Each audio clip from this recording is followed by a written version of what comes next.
To defeat my enemy, I extinguish his life and consume him as I consume these flames. And see how I'm repaid? Kill me the next like a sneak thief instead of fighting like a man. Base defiler, unworthy of a noble name. Play him out. This is fresh meat. We need to tenderize this meat a little bit. What'll it be then? Rib or chop? Loin or shank? This boy has no heart. He ain't earned a death. He ain't earned a death at my hands. Marked with shame. A freak. Spared by the butcher. No man is going to be spared by the butcher. Welcome to the Rage Quit Wire. Here today we're going to go ahead and talk about some union talk. Yep. Which is kind of ironic because Chris is not a union guy. I'm very anti-unions. Which is good because in South Carolina, they're an anti-union state. Well, I don't want to screw you over as a teacher, but I appreciate that. I'm pretty anti-union. Yeah, so looking at it, we got a few things that we're going to run through today. So obviously we're going to talk a lot about union. Something else we're going to talk about is we got a lot of tournaments coming up in the spring. And when we spoke with Bill last week, not Bill the Butcher, okay, we spoke with Bill Anderson running the Spring Fling event. Bill is running a tournament that attracts competitive players, but it also contracts. Attracts? Is that the word you're looking at? Thank you. Attracts. You're not going to contract anything going to this tournament. Let's not contract anything going to this tournament. So it attracts new players as well, not just the competitive players. It attracts new players. We also are going to have a decent amount of new players at the Old Jake's How's That tournament. I feel like maybe even... And I think we're going to have a good amount of new players at that Cold Snap tournament in just a couple weekends. Yeah, so I mean, this is something we want to talk about because with all these tournaments coming up, and even new players getting into the game, wanting to get competitive with it, because that's why I got into the game, is I love being competitive. So we're going to talk about drafting techniques, kind of like when you go to a tournament, how does the 10-man draft work? What are some good techniques that we've used before? What have we seen other people use? Mostly shake them up in a paper bag, I think, and then draw out of a hat. That's what I do with the farmers, according to you. Yeah, well, that's all you need to do. Sure. As long as you got a few planners in there. So we're going to talk about that. We're going to mainly focus on the union, which is going to include things like their captains and then any predictions that we have for the union. With that being said, though, we are actually going to start off this week with a Rage Wire Classic. And it actually just happened tonight. This just happened tonight. So this is Chris's story, so I'm going to let you start us off with it. Okay, so what we're going to do is I'm going to tell you how this ended. And then we're going to kind of memento this and go back and reveal how this happened. So the way this ended was with our buddy Rick, who's been on the show and helped us with that unboxing video for the second Blacksmith's Box. Yeah, which if you like those blacksmith models and you want to check them out a little closer, we posted a video on YouTube, so check that out. Yeah, so Rick's helped us out. He's a good buddy. And this ended with Rick telling me, hey, fuck you, Chris. And how serious was he when he said... Oh, he was straight-faced. There was no smile to this. A little anger behind it? Yeah, he was not pleased. And so I'll tell you what happened. So when we were playing tonight, getting in a few games, trying to train up for tournaments that are coming up and dial it in for both our newer players and more experienced players. So Rick and Josh Sherwood, who's also in our group. He's a newer player as well. Yep. They were playing a game, and Josh is trying to dial in his union. And I know that we were going to be doing a union podcast, so I've been paying a lot of attention to union lately. And he was dropping a vet rage list that he wasn't super experienced with. No, I feel like he's had more games with Vet Brisket than Rage. Season Brisket. Yeah. Yeah. Or sorry, thank you. So you know what I meant. Season. Yeah, we got you. Yeah, Trisket. Yeah.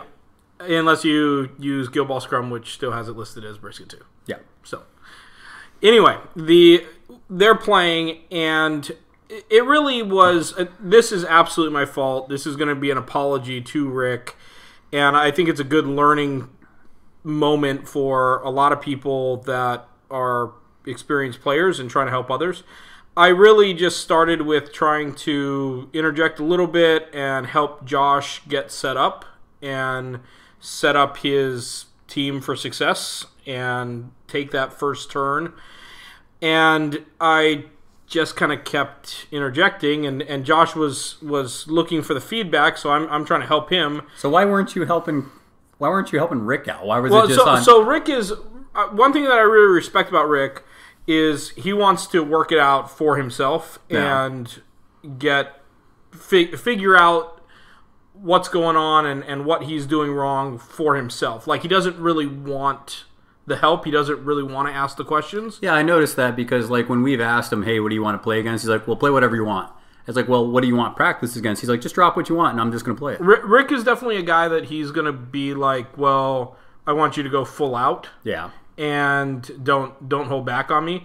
And it goes in, and that's the same mindset that he has toward, getting help in a game and asking for advice and asking questions and stuff. So it was my fault. I shouldn't have interjected so much. I shouldn't have had so much table talk, and I was wrong to do it. So I apologize to Rick.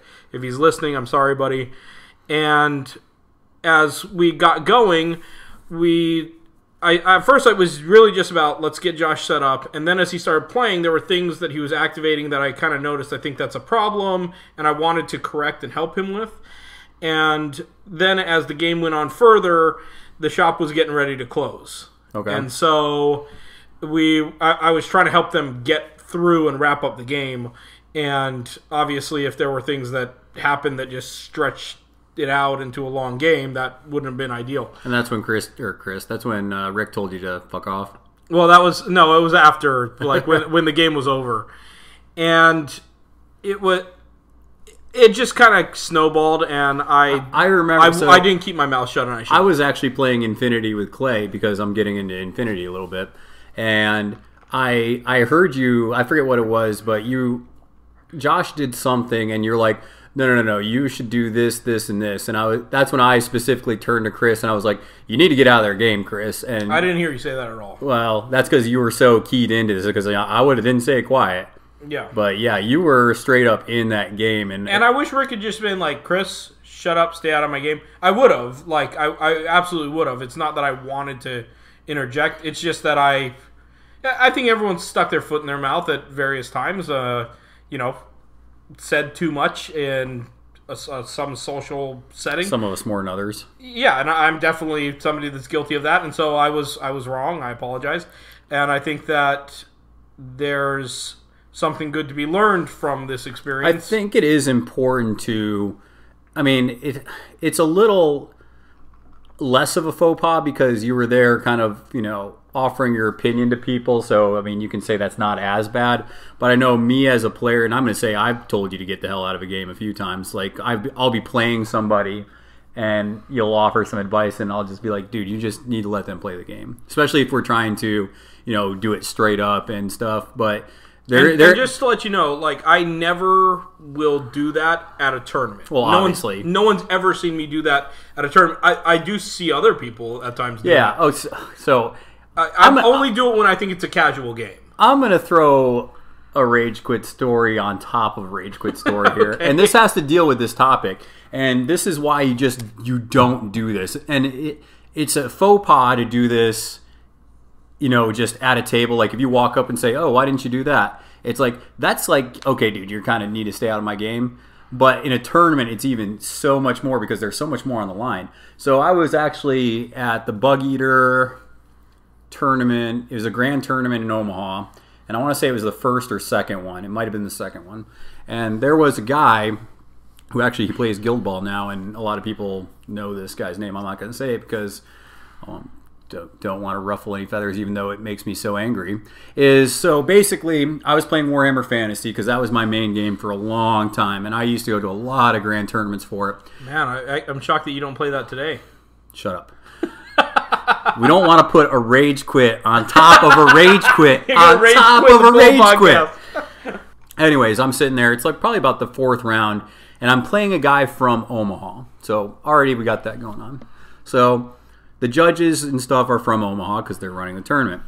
Well, I was playing, and in fantasy you have a charge phase, you have a move phase, you have a magic phase, and close combat shooting phase. So what ended up happening is it was the other guy's turn, and I was set up. And we were pretty much done with the charge phase. The guy had already declared all of his charges, and one of the judges walked by. A judge. This is a judge, not just a common guy. And the guy had a question about the game. So he asked the judge, like, hey, I got a question about this and blah, blah, blah. Well, then the judge all of a sudden like is about to walk away from the table. He's like, hey, why aren't you charging that unit over there? And then all of a sudden the guy's like, oh, I'm going to declare a charge from this model to that unit. And I was just like, what the fuck are you doing? I'm like, first off, you're a judge. You're supposed to be, impartial.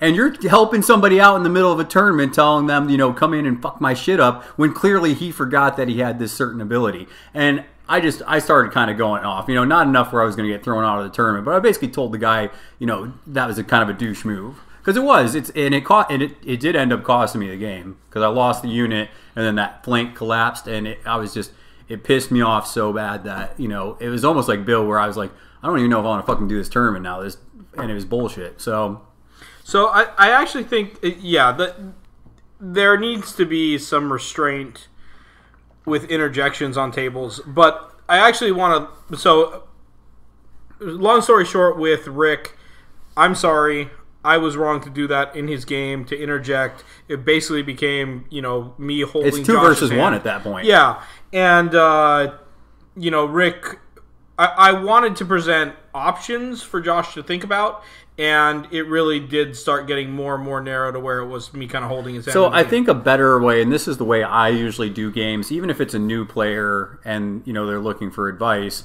what I'll usually do is I'll let them make their own decision, and then I'll say, okay, why did you do that? That way it's already done, there's no taking back, and it's like, okay, here's what you could have done instead, give them the other alternative, and then maybe next time they make that decision on their own. So outside of, interjecting yourself into another game, this is actually something that I've wanted to talk about for a while, is there seems to be 2 very strong philosophies within the context of tabletop miniatures games. Some people believe, well, just let those new guys get stomped out constantly, and eventually they'll just learn. I hear people say it all the time. Well, that's how I'll learn, is by just totally getting fucked on a gotcha, and that sort of thing. But at the same time, I also feel like there needs to be an element where someone is able to have the space to grow. Yeah. And that they're not just getting stomped out constantly. And one example I gave of this in a game that I played against Josh earlier in the evening is I said he did something and activated incorrectly, and he was like, oh, well, I shouldn't do that next time. I'm like, just take it back, because I'd rather him be able to have a better setup in his game as we play on than to know that mistake is going to play out and stunt his growth for the entirety of the game that we're playing. And I just think that that's important. I mean, maybe I take this from, I have a martial arts background and I love fighting.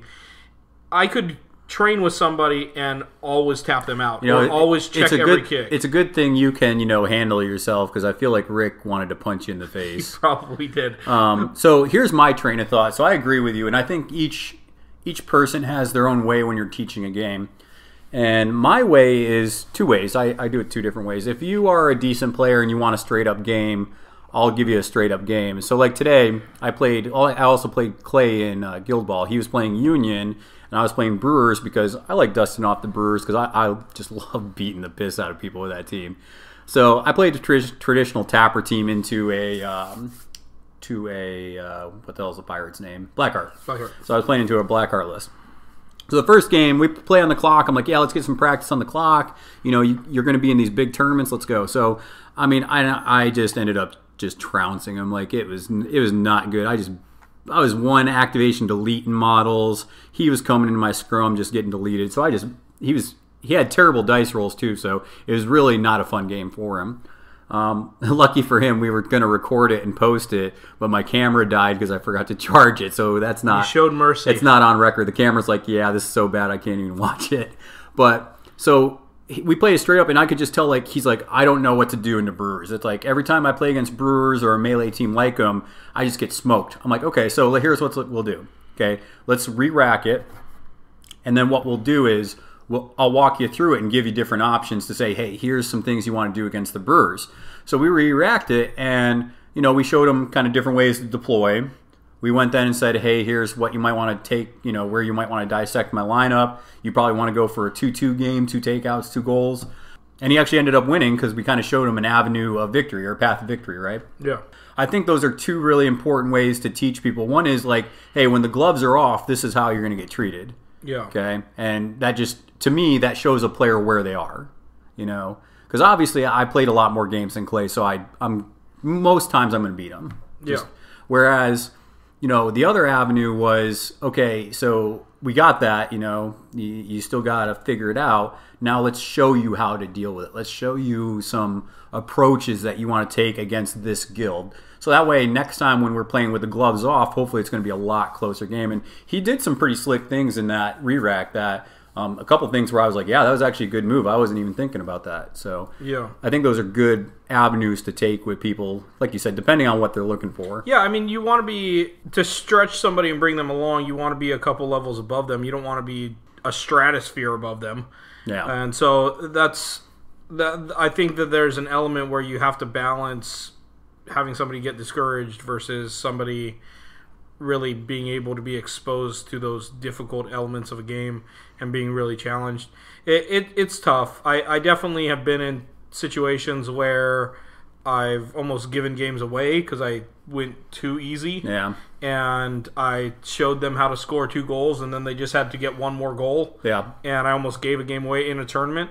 And then there have been other times where I just absentmindedly, I'm not thinking about it, I just put my foot down on the gas and I just went, and I didn't realize that they didn't even score any victory points, and I felt like an asshole because I gave them too much. That I just stomped them out, and I'm just like, no, like there's an in between. There is. Obviously, most of the people listening to a podcast like this are going to be competitive players that want to play hard, and there's probably going to be a lot of people that are listening that say, well, just go hard and get good. Like that mindset of like get good, I don't agree with that when it comes to new players.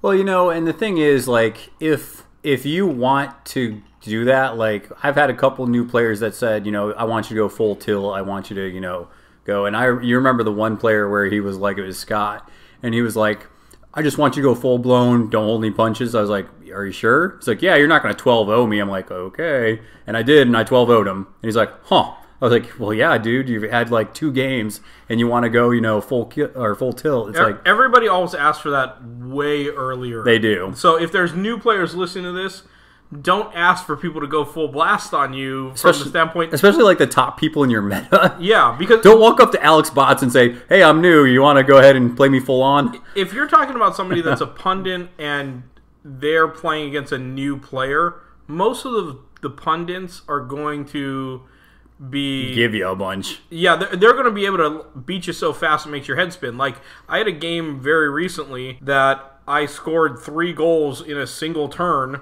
Yeah. 2 goals with 1 model because he got a snapshot later in the turn. Yeah. And it was definitely the type of thing where if it was a less experienced player, they'd be like, wow, I just got smoked off the board for no reason. Yeah. Like, why did I even rack these up? Pretty much. It's something to be aware of. And yeah, so I think that it was a good learning experience on multiple levels, and definitely one where I should have kept my mouth shut. I would say if you're watching a game, especially if you're just walking up on it, it's like, keep your fucking mouth shut if you see a move, you know what I'm saying? Mm-hmm. If somebody asks for your opinion, that's a little different. If they say like, hey man, do you mind if I, ask somebody, what they would do here? That's a little different. But, if they're trying to play it decently straight up, I mean, I'm sure they don't mind a little bit of advice, but I would say let them make their decisions and then offer the advice. That way the other player doesn't feel screwed out of the game. Yeah. Yeah, otherwise it ends with, hey, fuck you, Chris. Yeah, fuck off, Chris. With that being said, though, I think since we are talking about new players, and this can even be for veteran players, just looking at draft techniques for these tournaments, because there are a ton of tournaments this spring, and even early winter here. So we're going to talk draft techniques. So right now, the organized play document, you have a 10-man roster. Mm-hmm. You can bring 2 captains, you can bring 2 mascots, and then you can bring... Up to 2. Yes. Yes. 2 mascots, up to, and then you can have 4 to 8 players? No, it would be because you can have one captain and it one would mascot. be 6 to 8 players. So, anyways, you have that amount of players, and looking at it, you got to somehow organize. You have to pick your models, and then you can have one union choice, unless you're blacksmiths, and then you have these 10 models, and you're at a tournament looking at your opponent in the face, and you have to decide what models you're going to take. So, what are some techniques or strategies that you've used before, Chris, at a tournament? So, with the organized play document as it sits, you know whether you're receiving Or kicking now. And so you can really determine your lineup based on if you want to be able to kill that ball and maybe get into a melee scrum, or if you want to try to go all out and score as quickly as possible. And so in my mindset, and there are much better players than me out there that probably differ, but I look at it and I say, okay, what team am I playing against? What can that team do better than me? What can I do better than that team? Okay. And then I intentionally try to craft a list that goes in the opposite direction of whatever that team I know they can do better than. So you like to go the opposite route. So if you're going, like if you're playing a melee team and you know you're going against the scoring, you're going to drop as many melee models as you can. Yeah, and then it does require discipline to make sure you stay in that melee mold, right? Clay has a great story where he got into a game where he intended to score, and in the end, he got into a scrum in the middle.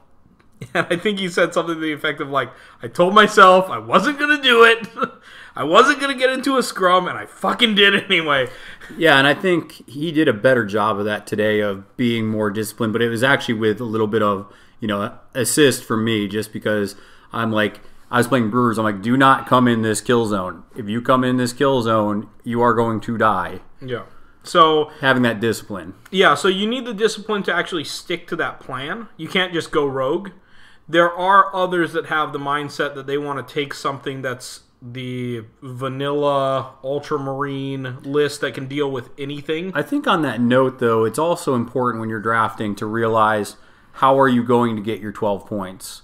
So, like, if you are going all scoring, you're going to have to figure out, okay, well, who's going to be a person I have to retrieve the ball? So are you going to use Mist for that if we're talking Union? Who's going to be scoring my goals? Am I going to bring Trisket, or am I going to bring, maybe Decimate, somebody like that?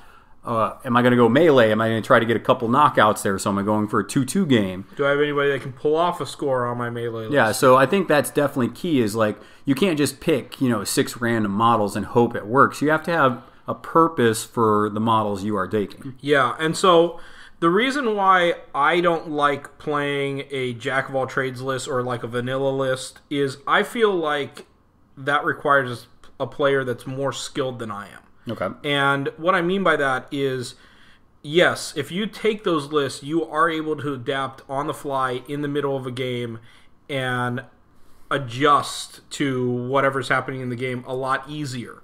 But that's more things that you need to be holding in your head and calculations that you need to be making on the fly, instead of just saying, this is my path, I know my path, I'm going to follow my roadmap.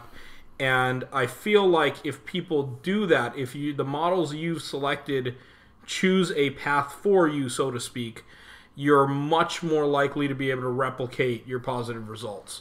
Whereas you never know if, unless you're a much better player than I am, you never know if you're going to be able to adjust and make the right call as far as changing your strategy in the middle of a game, because every game becomes organic and changing instead of you just following that same roadmap that you've made multiple times. Yeah, so one thing that you have to start off with is you have to pick a captain and mascot. So I think that this can be tricky for players, okay, because a lot of guilds, the captains are very different.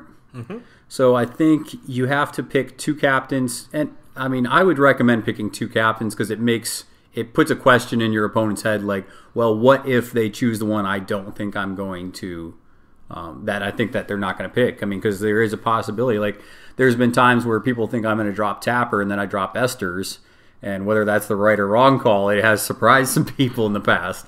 Yeah. So I think it's important to have two, just so that you can catch people if you do feel comfortable with that opposite captain. Yeah, and definitely put in the time and do the work. Most people are going to start with one captain that they like. Take the time to learn the other captain. Oh, yeah. There's nothing that bugs me more than when I see a player that is a good player and easily could have so many more tools, but they decide they only want to play one captain. Yeah. Right? I love Ox. We've talked about this many times on the podcast. That doesn't mean that I don't put the time in. There's some to learn matchups play. Ox sucks into. Yeah, there are definitely some matchups. And those are the ones where I need to be able to play filet. Yeah. And so it's the same with almost every guild. There are very few guilds that both captains play the same or have the same advantages. Yeah. The only one that I can really think of where I really feel like you could play both captains, although I do have a preference, is the Masons, where both captains are fairly jack of all trades. Balanced, yeah. Yeah. So, but on all the other ones, if you're talking about the Hunters, Scatha's going to be a scorer. Theron's going to be a control. Yep.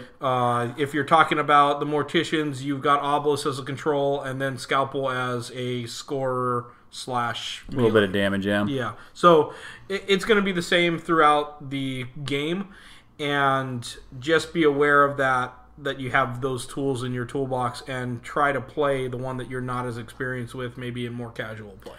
Yeah, and I think something else to think about when you're drafting is also, especially if you're kicking, is what is a good model for me to kick off with. So some teams, the captain's going to take that responsibility because they're so good. I mean, Thresher comes to mind, usually Ox, Tapper, those are good models to kick with. But you also think that there are some guilds where it's like, well, I don't want my captain that far off, so you got to be like, okay, well, who am I going to kick off with? I think it just depends on your guild, and that, once again, that takes practice. Like with the Hunters, I've been messing around with, okay, what happens when I kick off with Theron? Okay, what happens when I kick off with Jakar? So I'm actually playing around with different models and seeing what the benefits are of kicking off with different models, because it does make a huge difference. If you give Jakar an extra 7-inch move because he kicks off, that's huge, because that means that he has, I mean, that's 7, and then he has a jog of 7 again. So at minimum, you have, like a, 15-inch threat there? Yeah. And so, you could even bring Midnight Offering and give him another 7-inch. So, I mean, it's crazy just to think about possibilities like that. Yeah, so usually what you want to do is you want to be able to choose a model that's kicking off you're able to take advantage of it being up the pitch. Yeah. So maybe it's a model that's very slow, and you want to get it in there, you want to get it into the middle of the game, but it takes forever to get that model along. Yeah. Or maybe it's a model that has a nice fat aura that everyone can benefit from, but if it's not in the middle of the board, you're not getting that benefit. Maybe it's a model that's able to kick off and then go and get get the ball. that same ball. And score a goal. Exactly. So you need to play around with what you think will be the right method for you and for the team that you're bringing, but don't just assign it randomly. Yeah. Or don't just assign it based on I feel like, which one has the best kick. I feel like a lot of new players do randomly assign their kickers. Like, that was one thing we were talking about with Clay today was, well, why are you kicking off with that model? Why don't you try with, this model? And even if it's not the right pick, at least getting him to think, okay, well, why am I moving this model up the pitch? So just something to think about when you are, drafting and playing your team. Yeah. And the other thing that I would speak about as far as kickoffs is usually when a player is brand new, they'll take that model that's kicking off and they'll extend that ball to the full length that it can go and just kick it almost like a little kid just kicking or throwing just a ball kick it as hard as you can and just hope that it's going to work out. There should be a little bit more finesse. Where do you want this to go? I will usually line it up to where the ball will go over the line and only one directional path could possibly carry it back onto my side. Yeah. I think another thing is, did your opponent not deploy correctly? Like, so are they leaving one side completely open with nobody to retrieve the ball? Kick it over there and then you can go get it. Yeah. Also, you could barely kick it over the line to make them come up further to get the ball from you. Force them to overextend themselves a little bit. Yeah. Yes. Yeah.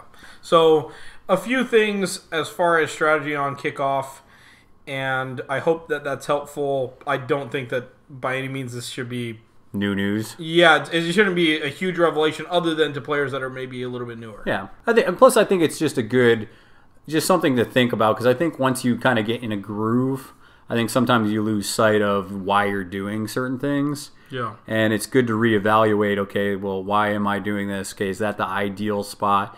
So I think it's something that it's good for people that have been playing for a while to revisit, because it is something you need to think about more often. Yeah. Yeah, there's definitely a lot that can go into kickoff formations and where you want to line your models up.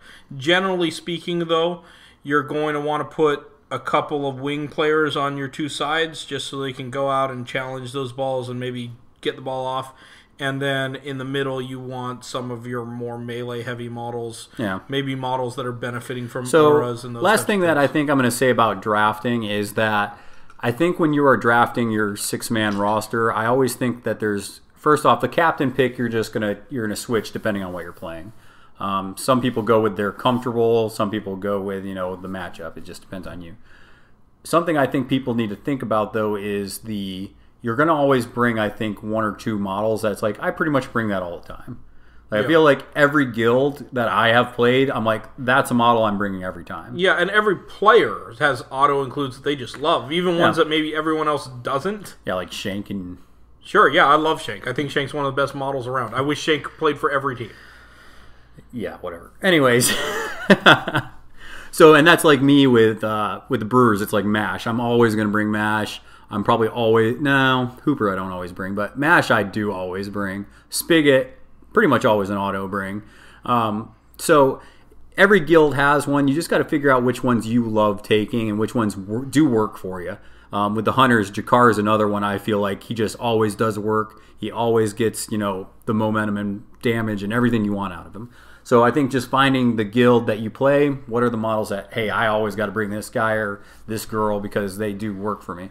And then your counter picks to what your opponent are selecting should be at the end of your selection process. So your 5th and 6th pick should be models that's like, okay, they just picked somebody with a lot, or they picked 2 or 3 players with 2-inch reach. I need to get another 2-inch reach model in my lineup now. So this actually is the biggest thing, and there are other people that I want to talk to about their draft systems. Brian White is a good example. He's got it's down to a science with him. But it's like a robot. I feel like that is the biggest issue that players need to be aware of when drafting their team specifically the 2-inch reach. Yeah. You can really put yourself into a mess if you don't take enough 2-inch reach models and your opponent does have that. It doesn't seem like a big deal, but then you start getting into these trees where it's like I'm crowded out by 3 2-inch reach models, and it's like next thing you know, you can't do anything because you're locked down. Or the worst case scenario, somebody has a situation where they're able to push or dodge away really easily, maybe on 2 successes, or even worse, they have unpredictable movement. And the only way you get to deal with unpredictable going movement... base to base with 2-inch reach. is 2-inch reach, period. Yeah. You don't get to deal with unpredictable movement successfully if you're a 1-inch melee. Unless you got dodges. Okay, so then you're burning up your influence to do that. The point is, if they have unpredictable movement, it's so much easier to just take a 2-inch reach model than it is to try and finesse some dodges back in after they move. And there's a lot of guilds that have, that's a bigger problem for some guild, more for some guilds than others, definitely. Some guilds are blessed with the 2-inch reach. Yeah, that's true. So be aware of that as you're seeing what people and as are you're picking. selecting. Yeah. And then, so I think another good counter just to be aware of is like all of a sudden it's like, oh, they have a lot of models that put conditions out. Well, did you bring anything to either A, clear conditions, or B, to somehow get you out of that terrible situation? Yeah, and usually those conditions are going to go on through character plays, or the model has a character trait. There's not a lot you can do about a model that just has a character trait.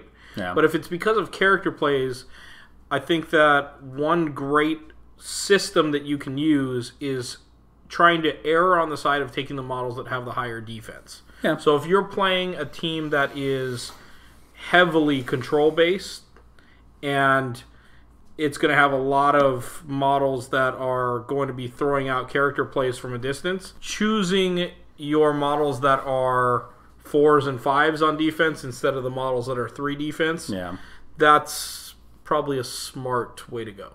Probably. So I think that another reason why we've been talking about this is because if you choose the Union Guild as the team that you're going to play, I think you have almost like just a ridiculous amount of choices as far as drafting goes. We're going to look at them, and Chris, you do play some Union. I dabble in them a little bit.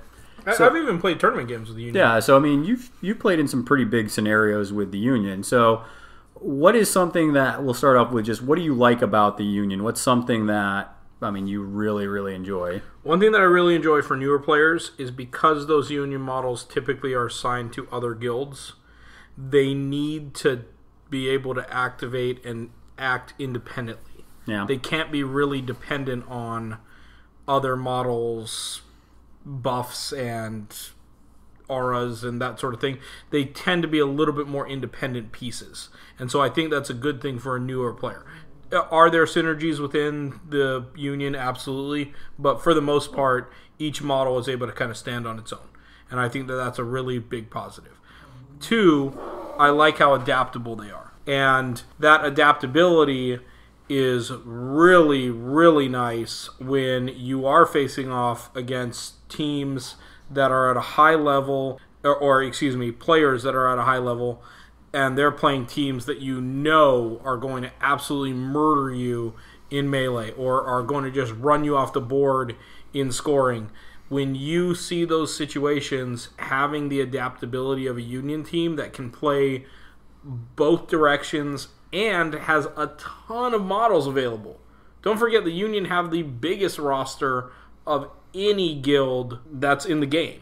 Well, I think especially if you're good at drafting and just being able to counter people's picks, I think the Union, since you have so many options, I think they are superbly just they can counter you real hard, and they have a lot of really solid players that just, if the Union player is really good at selecting what they need for that match, it can be overwhelming with kind of the options they have. Well, and the biggest element of those options are the 3 captains, right? They are the only team that has 3 viable captain choices for all 3 playstyles. Yeah.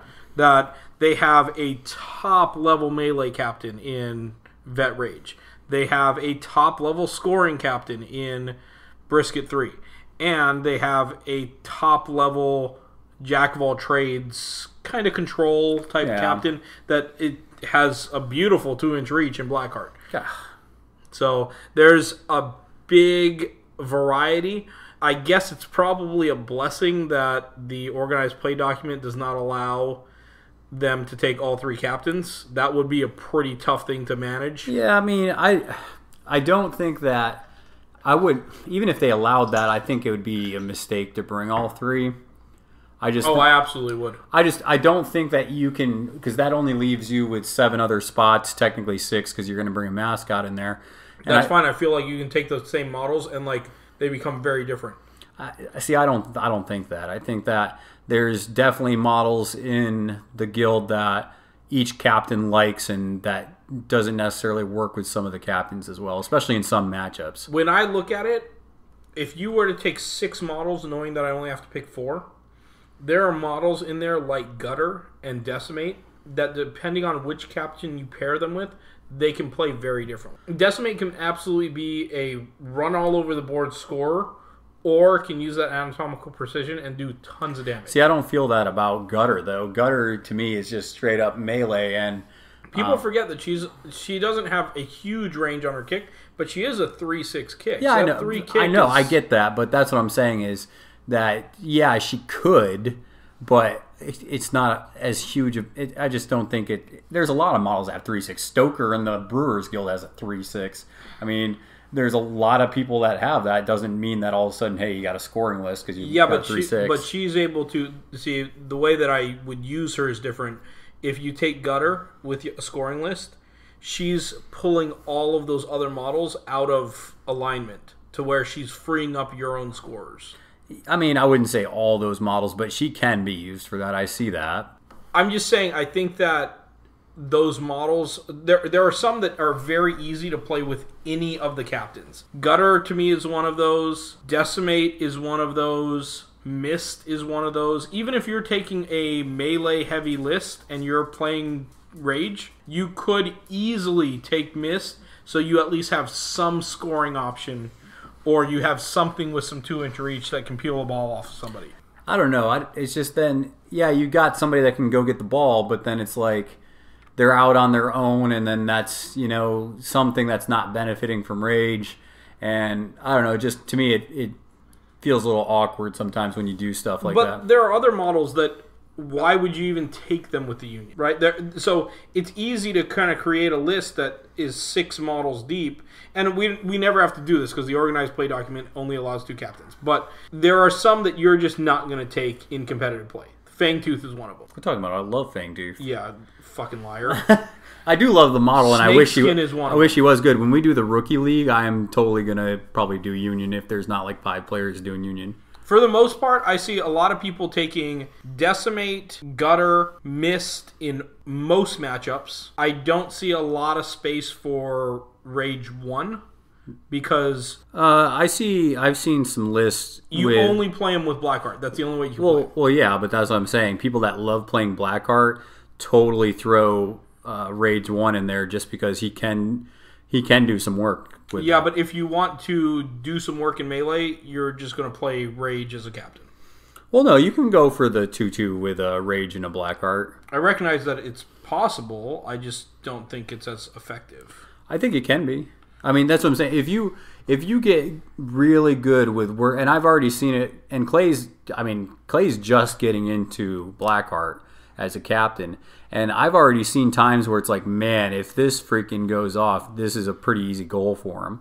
Or I've seen it where it's like, man, this is a crap ton of damage that I was not expecting to take from these models. So, and he has misdirection. It's just, he's a very surprising model when you play against him. Yeah, I can see it. I know the model well. It's just that I would strategically, if I'm going to be using him, it's going to be in a matchup where I really want to play melee, and I'm going to take the other captain. I think that's a play style thing, though, because I think your play style is to, here I am, I'm going to lock you down and murder everything you love. Whereas Blackheart is about those options where I think if you're in the middle of the game, he can swing one way or the other. He can say, oh yeah, I can take this model out, or I can go get this ball, dodge off 3 people, and then go score. I also really like that he doesn't, or really dislike that he doesn't have more than 1 influence. What do you mean? That O-Rage doesn't generate any more than 1 influence. Okay. I want to take 2. Okay, but he has Berserk and he has a free charge, so I mean you're getting right, 4 attacks basically. I look at it from the sense of a total pool. Okay, whatever. Bring the snake. That's fine. So but when I'm looking at this, the point is, we can argue all day long. The point is, I don't think that O-Rage is an auto-include in lists. I did not say he's an auto-include. I didn't say that you did. But the point is, he's one of those ones that's like one of those edge players that you can kick on or off depending on just what you feel like. Yeah. Hemlock's another one of those. It depends on what you need her for. Harry's another one of those. I feel like most people aren't going to take Avarice and Greed and Benediction. They're going to take Avarice and Greed or Benediction, depending on what they... I'm not a fan of Benediction. I've seen you guys running him, and I'm just like, I don't like what he does. Anytime I play against him, he doesn't provide any problems for me. My point is they're both kind of those beaters in the middle of the board. They're not... Why do you like bringing Benediction? I feel like he's trash. The 2-inch reach. Okay. So when I need a 2-inch reach model, and he can soak up a lot of damage in the middle. You could bring Harry. You could bring Gutter. Who else has 2-inch reach in the guild? Harry doesn't have the resources to be able to take damage like Benediction does. He has the same amount of boxes. Yeah, but doesn't have the same armor and stuff. And he has rising anger. Doesn't have things like brace. Doesn't have things like the regenerate. There are advantages. Doesn't have the poise that Benediction does. I'm just saying that there is some value to Benediction. And I like Harry better anyways because he also has goad. You can throw Molotov down. Like I said, but you only want to take that when there's a reason to take it. Just being able to gold models randomly, that's not. I find that there is always a moment in every game where you could goad somebody and it is either really important or it is a major inconvenience for the team. Like there is always a moment where if you cannot move a model where you want, that's a problem. And I don't think you can tell me there's not a moment in a game where that's true. Well, it can be helpful, but it definitely can be helpful. I think it depends on what the matchup is. I'm not going to take Harry as just a vanilla take Harry in my list. I'm going to take him only if I specifically see that I'm going to need him. And you can throw fire out, slow people down. That doesn't really do a lot for me. And it's a 2-inch reach model. And he has pushes and momentous pushes like all over the place, which is something that Benediction does, except for Harry is way more useful, in my opinion. I can see that. My point is that they don't all get in the list. You don't take all of those. You don't take Harry and Avarice and Greed and Benediction. Like, they kind of do similar things. That's what I'm saying. That's why I'm asking why you like Benediction and you have not convinced me. I didn't say that I'm going to take Benediction. I often don't. My point is you only take one of the three or something like that, depending on how you whittle it down. The ones that I feel like you auto-include, at least on your 10, are Decimate, Gutter, and Mist. Those are the ones that you auto-include on your 10. I think especially if you play Rage, I feel like Avarice and Greed are an auto-include. I feel like in a Rage list... Yeah, but they're not an auto-include if you play some of the other captains. Well, that's what I'm saying, is like if Rage is one of your captains, you are going to auto-include Avarice and Greed, I feel. Yeah, but then you're not going to take Benediction. Yeah. So I wouldn't bring Benediction with any of the other two captains anyways. Got it. So you're really like throwing this off because my whole fucking point is that you have to kind of narrow down your list and prioritize that you're not taking a whole bunch of models. Well, you're not narrowing it down very well. You're being pretty, accepting of all models Union. All right, smartass. Give me your list for Union. Your 10 are going to be what? All right, so if I'm looking at it, so the two captains I'm probably bringing is honestly, I'm probably bringing Blackheart and Rage. Okay. I don't think I'm bringing Trisket just because I think like Blackheart can do similar things, and I think it's shorter range directly. But indirectly, he has a lot of sneaky movement that he can do. Okay. So, taking both mascots or one? This is tough because I like the Turtle a lot. I like Strongbox, especially in a Rage list. I like Strongbox a lot. If you're really hurting, though, like if you're really struggling for like cutting people out, Coin's probably better just because I think Coin works a little better in Blackheart's list. But Strongbox is really good. I do like the Turtle because he wraps for days. So you take one or both? Let's see. I got 3 spots, so I'll start with 3. So I got Coin, maybe Strongbox, but he's going to be the first one to be cut if I need it. Okay, so you have 6 to 7 other models. So I got 7. So I'm going to take Avarice and Greed. Okay. I'm going to take Decimate. Okay. I'm going to take Grace. I'm going to take Gutter. I'm going to take Harry. Let's see here. I'm going to take Mist. And do I want Hemlock? Yeah, that's tough. Would you rather have Hemlock or the other mascot? Yes. No, you got to answer. Gun to my head. I think I like the Turtle better. I'm going to take the Turtle. Okay. Or the Tortoise. I guess he's a Tortoise. Some people aren't get. So you're not taking Hemlock, you're not taking Minx, and you're not taking Rage. Rage. And I'm not taking Snakeskin. Okay. And I'm not taking Benediction. Fuck that guy. Or Fangtooth. Okay, great. I love that I had to argue about Rage and you just didn't fucking take him. Well, I said some people. Yeah. Whatever the fuck ever. So, okay. So, my list is this. I'm going to take Rage, Captain Rage, and Captain Brisket. That way I can play strong melee or strong scoring. Okay. I'm going to take both of the mascots. Strongbox obviously goes with Rage. Coin goes with Brisket. That's what I would do. Okay. I'm going to take... So, I got 6 spots left. I'm going to take Decimate, Gutter, Mist. I'm going to take Minx. Ooh. I'm going to take Avarice and Greed. Maybe I'll take Hemlock. But I honestly feel like I don't need to make the 10th pick. Like, I recognize strategically, I'm not going to be an idiot and just pull it out of a hat. But from a strategic standpoint, I feel like I can do everything that I want to do with those 9 models. If you're iffy about one, I would I would recommend to somebody Grace just because she brings 3 influence. Yeah, so, well, Grace is a model that we haven't talked about yet, but the fact that she pops up 2 at the beginning of her turn no matter what is awesome. And to me, it just depends on how much I think I'm going to be running the brisket list versus the rage list. Because if I think I'm looking at a tournament where I'm going to have to be running a lot of melee, and I'm going to be running rage a lot, I'm probably not going to take Grace. Okay. Because even though she's able to help in general, I would much rather have her on a scoring list than I would a melee list. Okay. When I play, I go full out for whatever the strategy is that I want. We've heard. So it's not... When I look at these models, I'm looking at how can I pick models that are going to play into whichever one of those styles, and basically they just change with whatever captain I choose. Actually, I would take Grace as the last one in that mix, just because I want another Solthesian that can give Mist that dodge. That's probably a good idea. So yes, Grace would be my 10th. So the ones I'm not taking are Benediction, Fangtooth. I'm not taking Harry.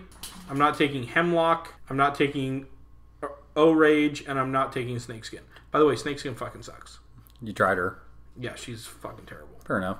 So I think what we're going to do is we do have a handful of questions, and we do apologize for not kind of getting anything out there quicker so we could get more questions. But we just decided to do an episode tonight, really. Well, we're like snowed in here in South Carolina. My God, so we have 3 inches of snow coming our way in South Carolina. People are freaking out, man. You know, it's funny. When I lived in Utah, I always made fun of the East Coast because every time it snows, I don't know if the Southeast. No, the East Coast in general, because don't you remember, I think it was a couple years ago, there was like this terrible snowstorm that hit from like DC to New York.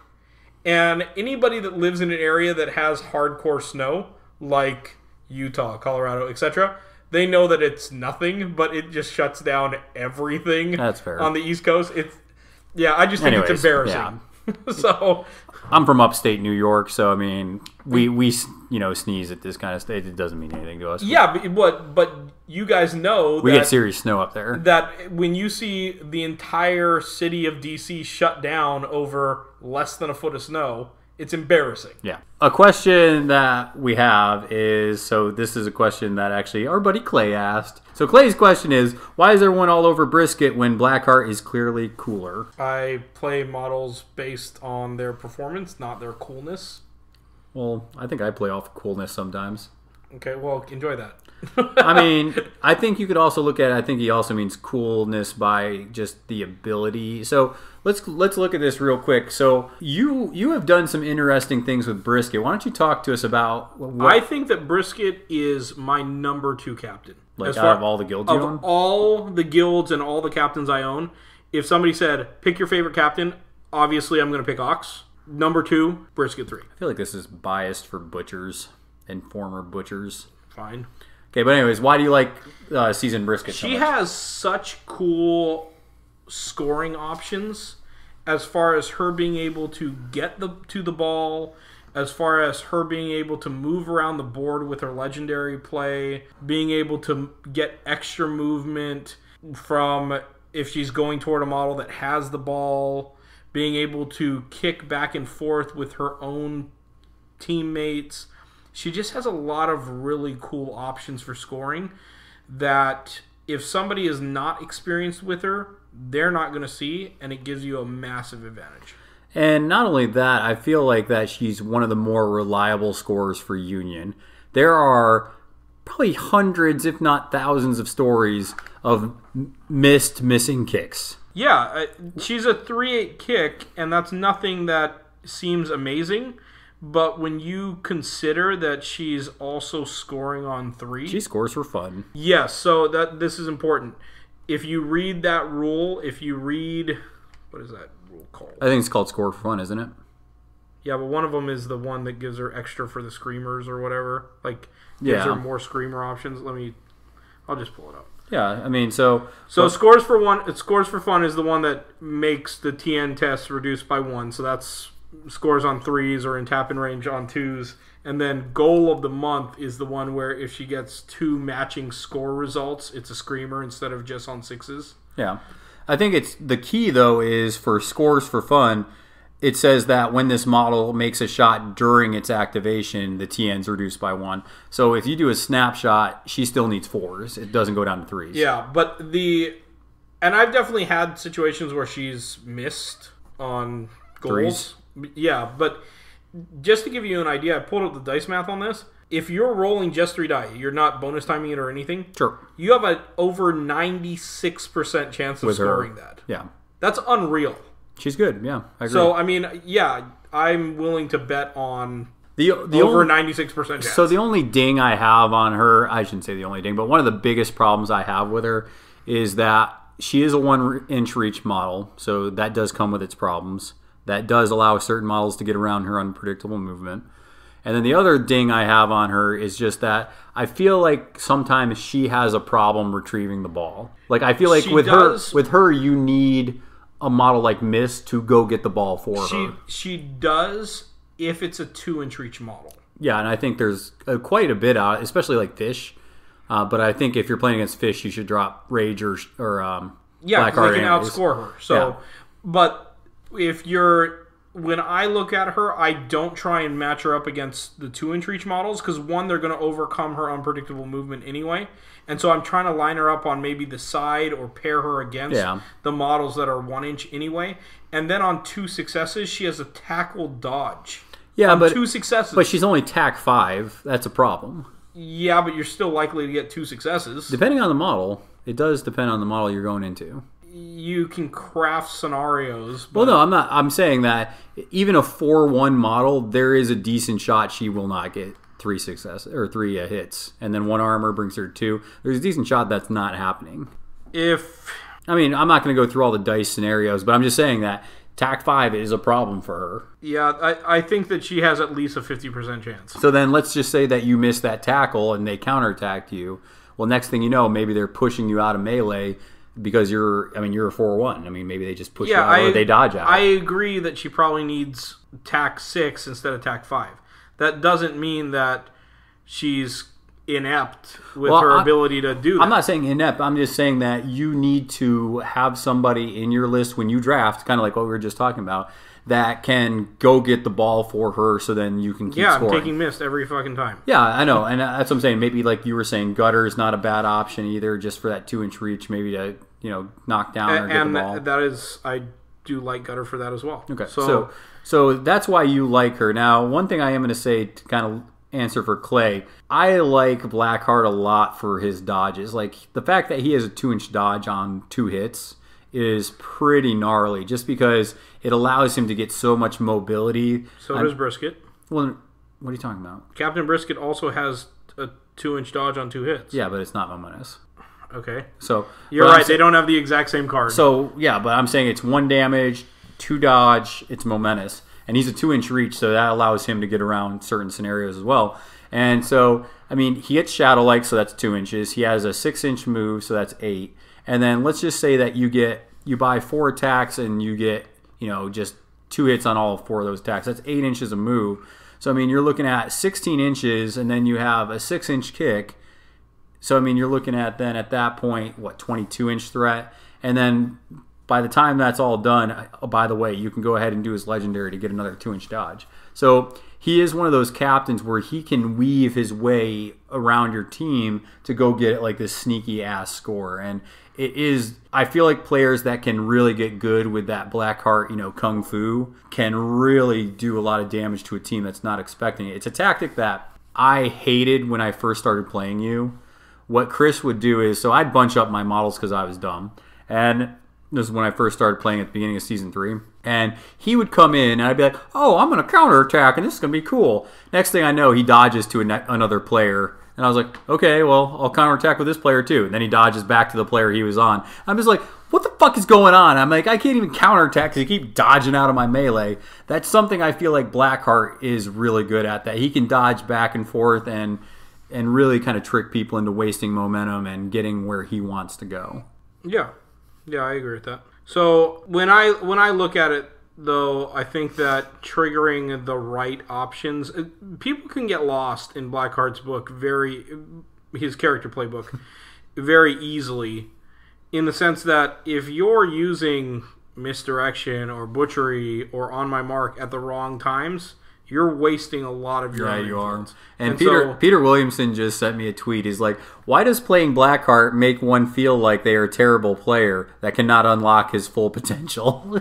Yeah, because he just doesn't... You're going to play a game where you're just not going to do everything that he can do. That's just how those games with him work, because you're going to have to slide toward one side or the other, and you're always going to feel like he can't use everything, whereas with a lot of the other models, you feel like you can use everything on their book. I feel like you're scoring all the fucking time. Yeah, or Rage, you feel like just ridiculous. You're not going to just throw away Red Fury. You're not going to throw away the Quick Time.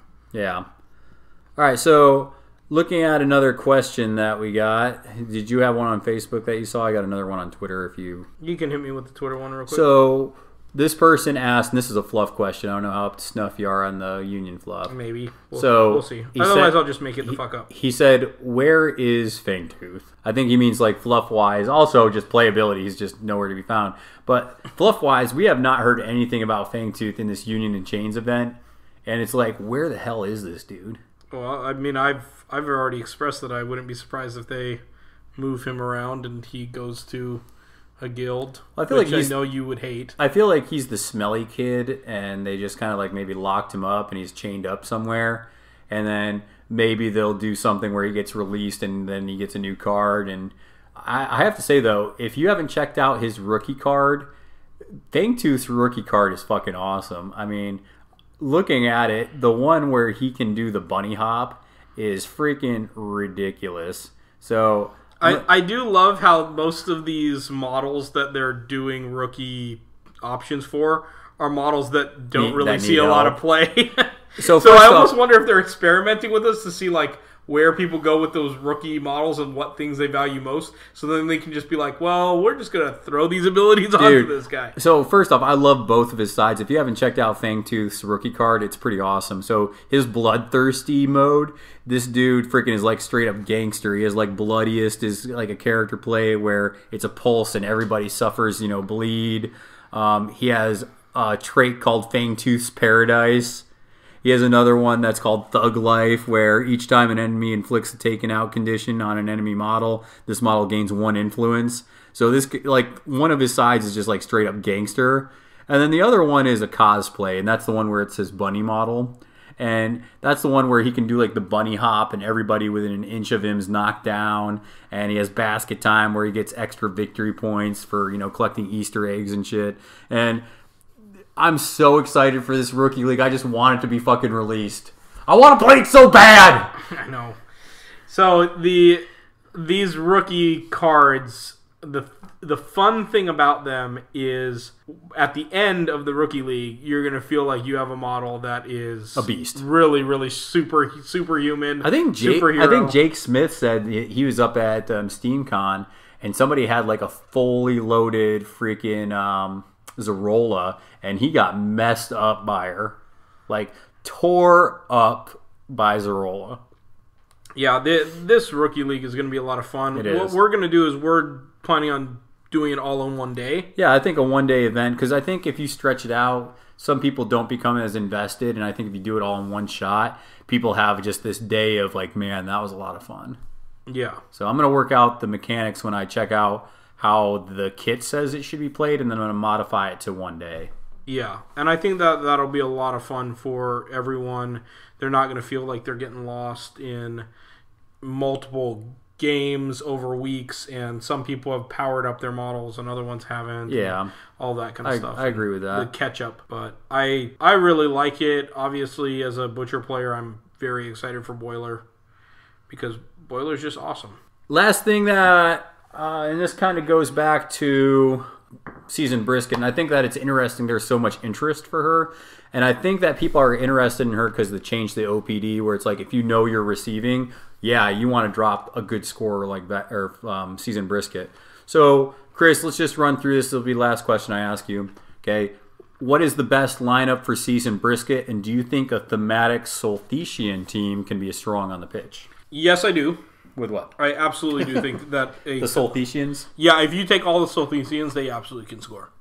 Okay. So you think they can do what they're supposed to? Well, because the key elements are seasoned brisket and mist, and if you have both of them, you're going to have a reasonable scoring team. Do you think you need to bring both of those Solthesian models? Both of like Grace, Benediction and Grace. No, you don't. You don't. So you would only bring one of them. I'd probably bring Grace. Okay. But do I think that you can create a list that has? And still be decent? Yes, absolutely. Still I've have done Benediction it. in there? Yeah, I've done it. So let's just say that you do have. So you have brisket, Grace, Benediction, and Mist. So Chief, who asked this question, he loves playing thematic stuff. Okay. Like when he was looking at getting into War Machine and Hordes for a little while. So Chief's name's Matt. Yeah. Should I call him Matt? No, we call him Chief. Okay. So he's not allowed to be called Matt. Okay, so he likes thematic. So if you were going thematic, though, who is that fifth player? And you're bringing the snake. You're not. I don't think you're bringing. Yeah, I'm obviously bringing the snake. So there are a couple options. I think Gutter is a good option. Get another 2-inch reach. Yeah, get another 2-inch reach. Okay. So I'd go with Gutter, especially now that they have the new Solthesian Gutter sculpt. Okay. Thematically, it's cool. So yeah, I think that you could. Actually, that is a cool. That'd be perfect, actually. Yeah. So and the snake got the resculpt too. Yeah. So there you go. I think that that absolutely is playable. It's actually not a bad lineup. No, it's not bad at all. You could absolutely play that. Like I said, I'm not crazy about Benediction, but you could make him do what you want him to in that list. That Solthesian box, if they come out with like a 6-man box that's like Mist, Seasoned Spigot, Seasoned Spigot, Pride, and Harry. Yeah, so you think that's what's going to be in that box? Nobody knows. It's like this giant question out on the internet. I don't think it's going to be Harry, because Harry's already in Who another. The fuck knows? That's what I'm saying though. Is who knows? There's all these new Solthesian models that dropped, and they showed you the spoilers, and it's like, well, are they just? So I think that Solthesian box is going to be Seasoned Brisket, Mist, Grace and Benediction, Pride, and then another. Did you say Seasoned Spigot? Seasoned Spigot, right? I think that box in and of itself will be playable and competitive. And most boxes... Well, they said the minor guilds are going to be competitive. And most boxes aren't very, right? Most boxes you need some pieces from the other box to make it work. I think it's going to be one of the more competitive examples of being self-contained. All right, and looking at just some news, there's not a lot of news out right now just because, I mean, it's kind of like, it's right after the new year. Steamforge isn't putting anything out. They're kind of, I think they're recuperating and maybe getting themselves together for this haul coming through this spring and the winter. A couple just solid news. I mean, looking at Old Jake's tournament that we have coming up. So we got Old Jake's How's That tournament. And that's something that we have already, I think. How many people does he got? So currently, I think we're at 33 people that have paid. So these aren't even just people that are interested. These are just people that it's like, hey, straight up, they paid. And, I mean, as long as nothing unforeseen happens to those people, I feel like they'll come down. I know that some of the Chicago guys said that they're looking at if they can come down. We already have some people from Virginia coming down. Bill Anderson said that he's planning on hopefully coming down. He just has to make sure some work stuff doesn't get in the way. And if he comes down, there'll be more Virginia people. We have people from Florida, Georgia, got a couple Tennessee guys coming. So, I mean, it's a big tournament that we have. And looking at it, it's on April 7th, just to remind people. It is going to be a one-day event. So, I mean, those of you that don't like it spread out and you just like to just play in one event, that's going to be a long haul of a day. It is. I think that's the cool thing about it being in a brewery. Like, if you are getting tired and you're like, man, I can't play this last round, or you're just mentally spent. I mean, some people don't mind dropping, and it's like, hey, just have some beers and chill out. Yeah. Whereas I'm going to play all 6 rounds. It's just the way I'm going to do it. Yeah, I'm going to play all 6 too. Not to mention I can't, I'm not going to be drinking, so boring. God. So, and I think that we're going to have Jake Smith, who's the person organizing this, and he's doing an awesome job. We're going to have him on probably in a few weeks, and he's just going to be like, hey, here's some cool things that surprise support. Here's some people that are sponsoring us, some cool things we're going to give out in swag bag, just to get some more interest in it. And the last thing I want to talk about is just how Spring Fling has sold out so quickly. Oh, yeah. It's an established tournament. I thought the old Jake's tournament was outstanding from the standpoint that we got we're 32 months out people. and we've got 30-something people. But, man, when you've got an established name like Bill Anderson does and an event that he's run multiple times, you have people that want to come that have now heard about it like us. And then you also have people that have come in the past that have had great experiences. And so between both of those elements, yeah, he sold out in a couple days. Yeah, I mean, it was just because we talked with him on like Thursday, and then I was keeping an eye on it because I wanted you and a couple other people from South Carolina. I'm like, hey, we're going to go to this thing. And you guys were like, okay, yeah, I'm down. And as I started watching it into Saturday, all of a sudden it was like, hey, we have 30 signed up. Yeah, good job. We could have a qualifier for SteamCon. To all of a sudden, all right, we got 40 people signed up. And all of a sudden, hey, when it got to 40, I was like, you guys need to sign up because this thing's filling up quick. And luckily you guys did. So it's official. Chris, myself, and probably about... There's 8 of us from South Carolina going. Yeah, and that's what I'm saying. We're going to this thing, and we're really excited about it. And it's funny, though. Have you seen, like, the top 10? Or the top 5? That's where I'm going for this. So looking at it, I was like, you guys need to get signed up for this. And all of a sudden, it was Sunday, and there was only, like, 10 spots left. So I actually messaged, like, Alex Spots and the people from Strictly the Worst podcast. Mm-hmm. I was like, hey guys, we want to play you, and if you're coming to this thing, you need to buy tickets because there's only like 10 left. And I think Alex Bots was actually the last person to get the ticket, like within 30 seconds of the other person that wanted to get a ticket. So like him and Pat Van Valza got a spot. So yeah, just share, what are the top 10 players? The top 5. Okay, do top 5. Do top 5. Well, we could even go to top 10, but my point is, we'll start at 5. So 5 is Mike Rhodes, who is one from of the... Armada. Yeah, he's... South Carolina Meta. Yeah, in Greenville, he's one of the pundits there. We have Matthew Stevens, who is an excellent Morticians player. Is he? Yeah. Oh, I haven't seen a game of him. Where's he from? Do you know? He's from New York. Oh, okay. Yeah. Then we have Jared McGraw, who's another excellent Morticians player. We're going to have to do some Morticians I think Jared actually, does he play Fish too? I thought he did pretty well with Fisherman. Yeah, I don't know what he's been playing most recently. Okay, anyways, go ahead. Yeah. He's played Morticians recently. Yeah, he's been playing Morticians recently. Then we have Michael Klein, who we've had on the show. Yep, good Masons player. Great Masons player. And then we have Alex Bots. USA. Yeah. USA. I told him on Twitter, I'm like, hey, when you come into the tournament, we're all going to start chanting USA. And he's like, oh, God. And just so you know, and this is something that I expect everybody to keep going on Twitter, is everybody should take pictures of Alex Bots, and it's called Bots Watch. So when you see Alex Bots, you take a picture of him, and then you tag it on Twitter, Bots Watch. So you can put like Bots Watch Spring Fling. And Alex Bot said it even transferred or it just came into his personal life. Like there are non-nerds now that are taking pictures of him and doing Bots Watch. Like his friends and family and work coworkers. So it isn't even a nerd thing anymore. It's, it's just his life. Came into his life. Yeah. Oh, man. So, yeah, we're really looking forward to this event. I love the fact, and I think this is kind of fun, the players that are from South Carolina are spread out across the entire rankings of this event. We have players that are, going to be less experienced new players and players that are going to be really experienced elite players. Yeah, I expect, so here's just kind of my expectations. I expect us to have, because we're bringing 7, 8? 8.